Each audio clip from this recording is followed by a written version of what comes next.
भोगणे ते फळ पूर्वी असं होतं ना, वार करायला लेमान होता हो, लेमान पूर्वी वार करायला. आता वार करायला नाही, कीर्तन करायला लेमान आहे बरं.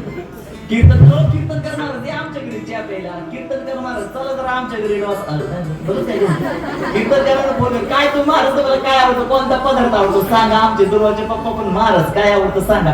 जे तुमच्या इथं बनत नाही ना संस्थेत ते आम्ही करून घालतो. कीर्तनकारांचा लाड असले बरं का, तसा पूर्वी वारकऱ्यांचा होता. पण माझं सांगणं आहे, वारकऱ्यांना जरा सांभाळा बरं का. पुढे जाऊन तात्यापुढे पुढे जाऊन आहे ना, एका फोनवर 10 कीर्तनकार पिटतील, एका फोनवर 20 गायक पिटतील, एका फोनवर 40 मृदुंग वादक पिटतील. पण 40 फोन केले तरी पण एकही आपल्याला पहारा देणारा विणेकरी प्राप्त होणार नाही. पहाराची विणेकरी सापडत नाही बरं का. पहाराची विणेकरी आता ह्यांना माहिती नसेल बाळांनो, पहाराची विणेकरी म्हणजे कोणते.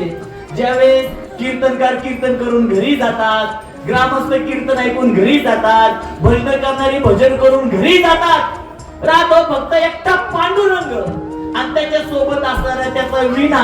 पण जो विणा रात्रीच्या 1 पासून पहाटेच्या 5 पर्यंत धरतो तो असतो पहारेकरी.